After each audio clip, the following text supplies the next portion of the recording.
Hey guys, it's Dr. Neville Campbell here, and welcome back to another episode of the Wellness Hustle podcast. You guys have been seeing the episodes. I think we're like in month number 7 of our recording, and we've had some phenomenal guests. You've heard some stories that have been transforming the way people think, the way people live, and the way people approach different things. Today, I tell you, is a day that I've been waiting on for quite some time now. We have a guest today that needs no introduction. He's all over Atlanta and expanding into different states at this time, but also has done something extraordinary for the space of personal injury. I'm speaking of none other than attorney Reginald Greene. This is the super lawyer. Guys, if you haven't met him, Reginald, welcome to the podcast. Thank you. Happy to be here. Of course, man. Of course. This is really a pleasure having you here today. As I tell everyone that our conversations are typically non-scripted, but they sometimes can reveal, areas of just deep points that most people sometimes, grapple with, but not said often or open. Right. So today, as the conversation flows, we'll just chat and explore, right? So, I know people have seen you on, whether it's TV commercials or on your billboard, but the super lawyer. What inspired the super lawyer? Well, once again, thanks for having me on this podcast. I know we've definitely tried. Yes, a few times. But definitely happy to be here because everything happens when it's supposed to happen. I always absolutely believe that. Well, in terms of the super lawyer, I mean, just as a quick background, I graduated from high school when I was 16 years old. Went to Brooklyn Tech. I'm from Brooklyn, New York, and then I went to Howard University. Graduated from there when I was 20, and at that point, I was into mass media. My major was radio, TV, and film, and that's what I was really into. And I worked for about a year and a half, and only to realize that my honors degree, bachelor's, magna cum laude from Howard wasn't really, translating into a lot of money. And so about a year in, I was like, man, I'm making $16,000 a year with a college degree. I need to do something different. Oh wow! And so at that point, I decided to go to law school. And then once I got in law school, there was a lot of things going on in the country with, Rodney King and all that stuff going on, and racial injustice, which continues to today. But at that time, I was a lot more impressionable. So I'm like, I'm going to be an attorney, can defend these people whose rights are being violated. That was what I was thinking at the time. Then, went through law school, did really well, and ended up at a corporate job instead. And everybody was like, wait a minute, what happened to the mission? Exactly. What happened to the mission? Desire to go. I said, the revolution is not free. Right. So I decided to try to work on, one, becoming a better lawyer in general, and then 2, getting resources so that we can do different things, because that's a big part of being successful, is being able to give back and use your resources. Yeah. And so the super lawyer came about after working at a big firm, several big firms in the country for a couple of, maybe the first 15 years of my career. I was in-house counsel at a big corporation. I worked at 2 of the largest law firms in the world. And at a certain point, I still felt like there was something missing. And what was missing was the personal touch. I was working on big deals, billion-dollar transactions for major corporations, but I didn't really have a sense of being, a lawyer to me is someone who takes care of people. Right. I couldn't see the people. I just saw the companies and the corporations. And that's what drew me to personal injury. And I thought about it, over the years, I've noticed that personal injury has become less personal. You have a lot of firms that are big and everybody just wants the case. Nobody knows their clients. And so, I felt like the industry needed a hero, They needed the super lawyer. They need the lawyer that's going to go above and beyond. I may not be able to leap a tall building in a single bound, but I can go above and beyond to make sure my clients get justice, get satisfaction, and get peace of mind, So that I was just, it was time for a superhero. Folks, I'm here and I'm sitting in awe, hearing this, this delivery right now, because indeed, when you assess the condition of what's going on, and in your assessment, the people need a hero. Right, they really do. And it's true because, when you begin to see what's happening in the space of, certain areas of law, the care is oftentimes removed. The personal aspect, as you just said, it's oftentimes removed. And as we shift to more corporate practice of law and medicine, absolutely, you find that, it's becoming less personal, less about care, and more about the bottom line. Right, exactly. And it's really, really, really good to know that there is indeed, a dedication from the super lawyer and his team to put the personal back in personal injury. Absolutely. And then one of our slogans is, it's not just an injury case, it's personal. And it really is, because it's personal to you. This is an experience that somebody's having. It could be one of the worst experiences of their lives, you know? They need an advocate, they need a friend, they need somebody with compassion, they need somebody with expertise. They need somebody that can know their story, because we have to tell the story. So the best way to know the story is to know the person behind the story. How are people hearing the story that you're telling me now? How are they hearing it? Well, I mean, we looked at marketing from a lot of different perspectives. One of them is, and I'll give it away. I don't care, because you can tell people something and 99% of them won't implement it, So I don't mind giving people the strategy. I'll give you the entire blueprint, because 99.9% of you won't even do it. Oh, so you know what? You know what I say? Like my grandma will give me the same recipe to make this cake, and everybody takes a recipe, and they make a cake. It's not grandma's cake. Right. All right, so let them carry on. Go ahead. Okay. So as far as the superhero concept is concerned, like I said, it's not just an injury case, it's personal. And at the point where you have a lot of clients and you want people to get that message out, the first thing we did was like broad brush. So I say it like this: if there's a war, the first thing you do in the campaign is you drop bombs, right? You drop bombs and then you go door to door. So my marketing, people are like, oh man, your marketing is so incredible, whatever. And I appreciate it. But at the end of the day, that's what we did. We went radio heavy, billboards. We dropped bombs all over the city. Like you can't go anywhere without seeing this guy's picture somewhere. And then we came up with a compelling image, because it was like, my son actually designed a cartoon of me with the gavel in my hand that's on my billboard. He's a graphic artist. And I was like, he gave it to me as a gift. And I looked at it, and when I was thinking of my new campaign, I was like, you know what? I showed it to the people at the marketing agency, and they said, wow, that's incredible. That's very powerful. I did a photo shoot, and we mimicked his drawing. So it actually started out, my son drew a cartoon of me like that, and we turned it into that persona. And it goes full circle, because now I can see little kids like, oh, that's that guy, because we want them to look up to us, not just because we're role models, not because we're successful, but it's like, they need a hero. People need somebody that's a hero, that's not, not John Wick, not whoever killing people, doing the wrong thing. We want heroes that are real people that you can see and touch, right? And so we did that broad-based campaign to get the word out there. And now it's door to door. Community events, it's turkey giveaways, clothing giveaways, giving away cash, supporting different organizations, just being around the community, smiling in people's faces and shaking their hands and giving them a hug, Man, that's the person. That's putting the personal back into Let this people process. know this is real. I mean, we're here for you. Right. We're here with you. And I'm not going to say, we have hundreds of clients, so obviously, I don't necessarily get to speak to every single person, but at the same time, I'm accessible. Right. So if I have a full staff, everybody's very competent, very dedicated. I have attorneys, I have case managers, I have paralegals. And so it's like intake team.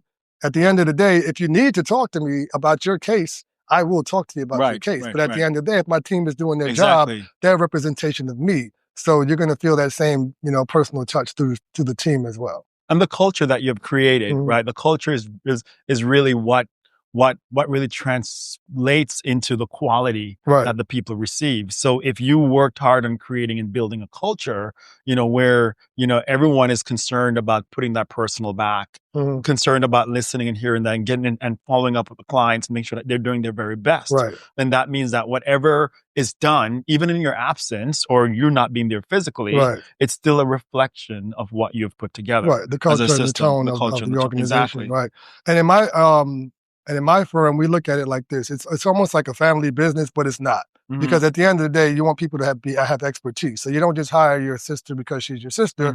You hire your sister because she has a degree, she's BA, qualified, and she has HR experience. So that's who you hire. So so in my shop, my son is an attorney, Reginald Greene Jr.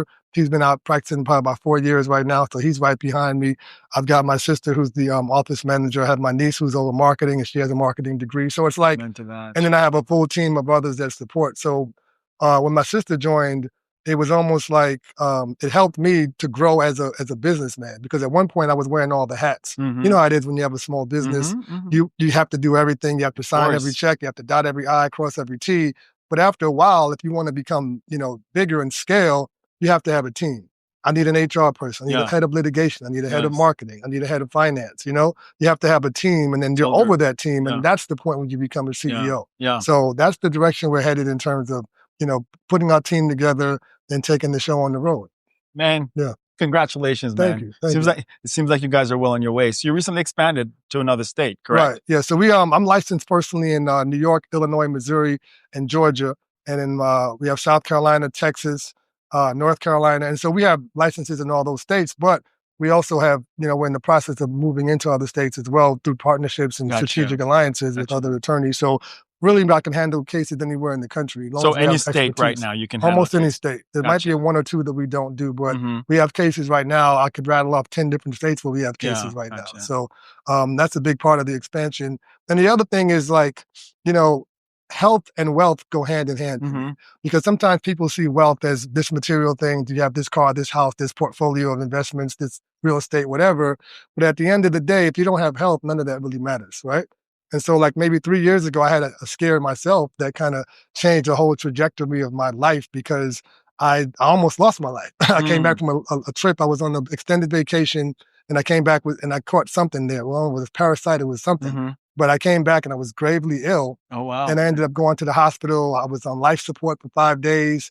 I spent 21 days in the hospital. I mean, every major organ in my body was next to zero. Right. Wow. I had pneumonia. I had ulcers in my stomach, heart failure, kidney failure. Like, literally, I was done. Yeah. Right. And so shout out to Piedmont Hospital, because I don't know, I wouldn't be here without Piedmont. They brought me back to life.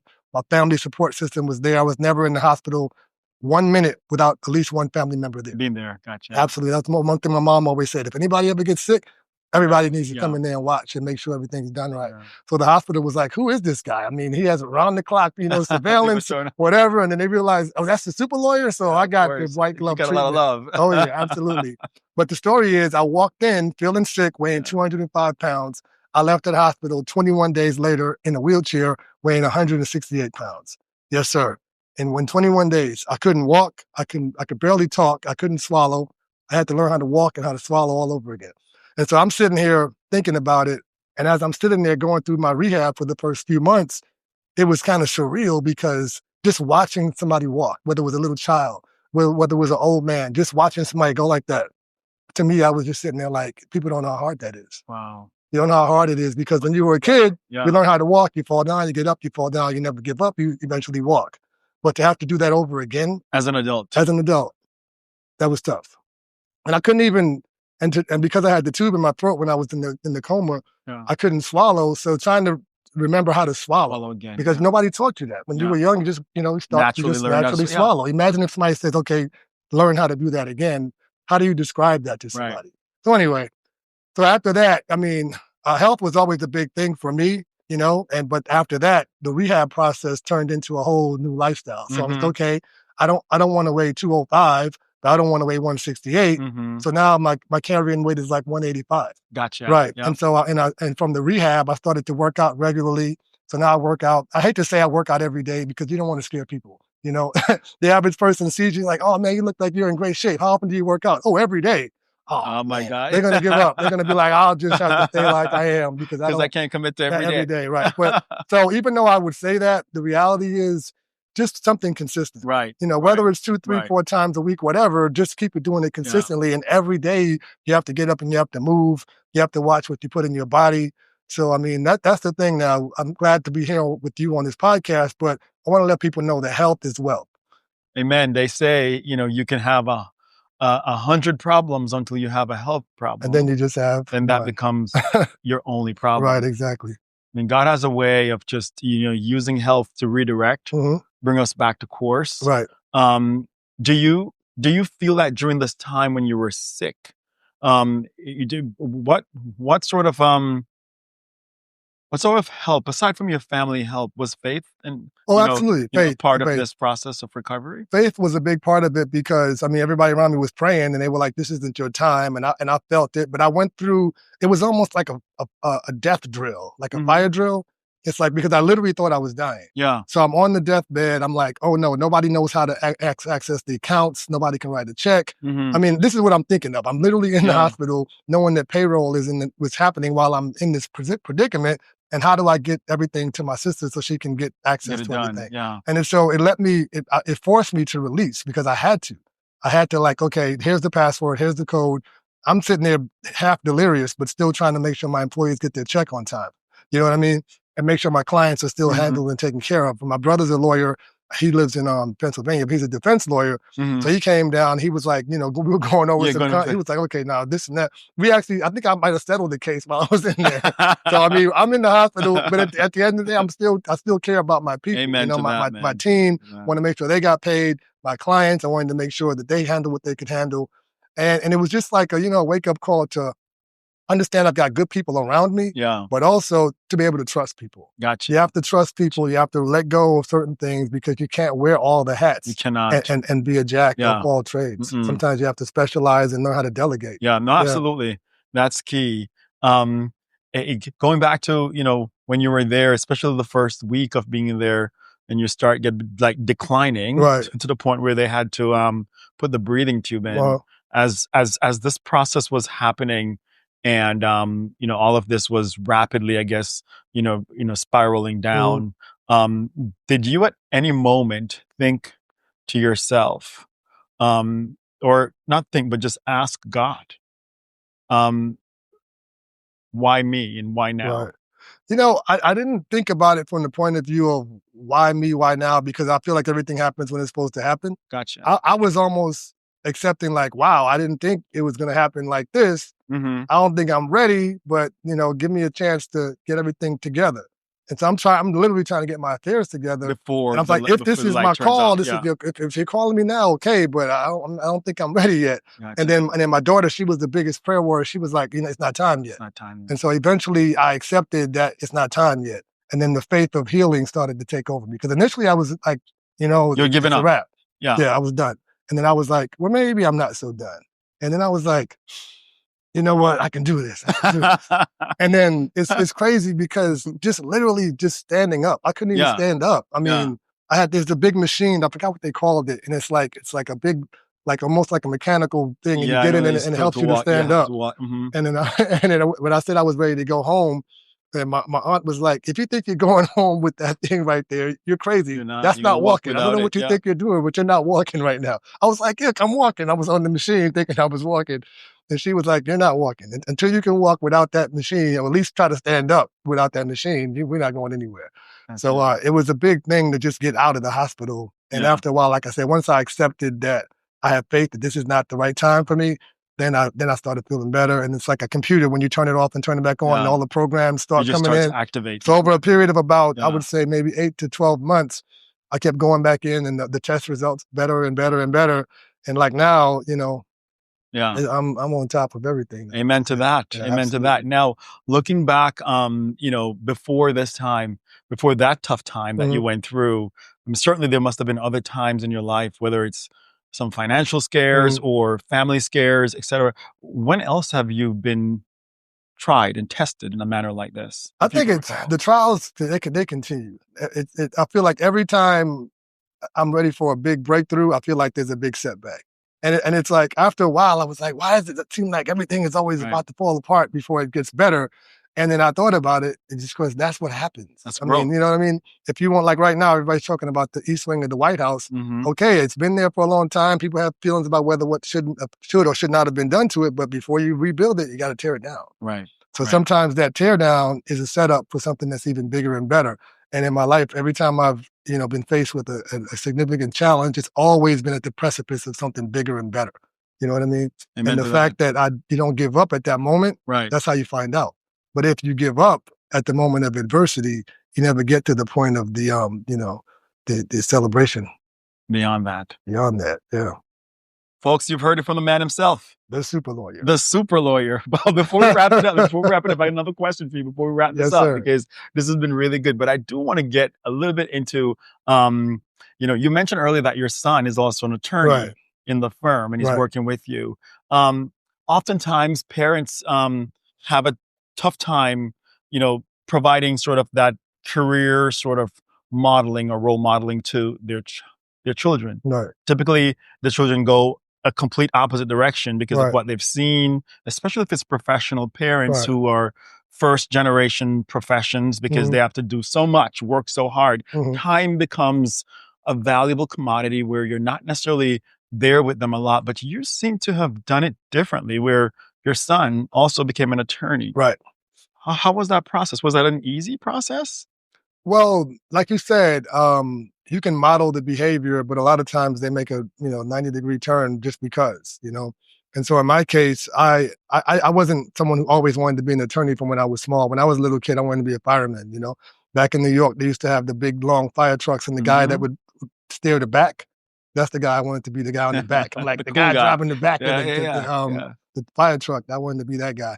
So I didn't raise my kids to necessarily be or not be any particular profession, but I was raised, my parents from the Caribbean, so they always raised us with excellence, They would say you have two strikes against you. You're black and you're poor. So if you want to get ahead, you got to work twice as hard. Right. You know what I mean? So in my mind, I'm thinking, I don't want to just, if you want to go, you have to work twice as hard to go half as far. So if I want to go all the way, then I got to work that much more. Yeah. Right? So I said, okay. And so the idea of having a work ethic was always something that was, in us, and I try to instill that in the kids. And then having a purpose, I say it's drive, determination, and discipline. Okay, so drive, you have to have some, motivation to get up and move. Determination, you have to have some idea of where you're going, and discipline, you have to be consistent, right, and do the right thing at the right time, even if no one is looking. And so I never, forced it down their throat, but at a certain point in time, I had them come by the office and intern, and all of my kids had some stint at the office answering phones or doing something. And so Reggie Jr., he wanted to be a radiologist, I believe. He was going that medical school route. And so a couple of times, I saw he was in the professional services. I said, okay, that's close enough, medical, right? And so a couple of times I said, well, why don't you go to the bank and deposit these settlement checks? A couple of times later, he was like, okay, now what? Tell me about law school now. So once he saw a couple of those settlement checks, he was like, wait a minute. I need this amount of school to do this. Right. And I'm like, okay. And I'm like, well, and your name is Reginald Greene, right? That's, you see that picture up there? You just replace the face. Guess what? I think he got it. He got it on his own, but he got it from just experience and exposure. And he's compassionate. He has a good heart. And he's the kind of person that can, he shares the vision, Well, it's about legacy, man. I think, a lot of us in our careers, we try to set up and build and establish, but the greater sort of goal, the greater sort of impact is what legacy are we leaving behind? Not just for, our kids, but the kids' kids and the grandkids. We're trying to create a change. Absolutely. A change in an environment and a space that, we've been, we've received less. We've been given less to operate with, resource-wise, financially. We've also been given less and just underserved to begin with. Right. But then now to be placed in a position where a change can be made, I think, at least for me, that's one of the biggest sort of, drives that I have to make sure that, the ripple that I create, that I start creates a change, that those who are coming behind me have some semblance of something that was better than what I experienced. And I see you're definitely engaging in that, especially with the transition from you to your son in the same space. Again, that's a powerful one because his kids and, their kids and the kids of your siblings that are there, they're also looking at this as something to aspire to. Exactly. Sometimes God uses one person to create, that massive change. And we don't even realize sometimes, till years down the road when we're long past and gone, of the impact that we're truly called to have. Absolutely. And I'm the youngest of 6, so it's funny that the baby is the one that's like, trying to put things together. Like I say, my older brother, 1 year older than me, he's an attorney, but he's been a defense lawyer working at big firms for a while. So I'm finally looking at him like, it might be time to bring the expertise in house. So we're talking about that too. And my other son, like I said, the one that designed the logo, the super lawyer, image, he still works with us and does marketing.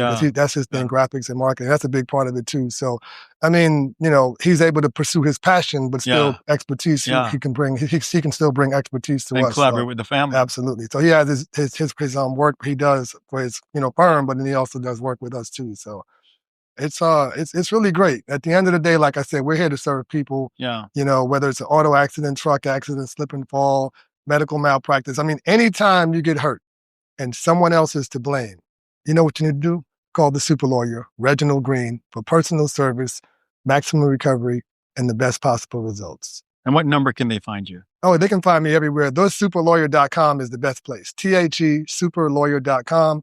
And we have an easy toll-free number, 866-4LAW-411.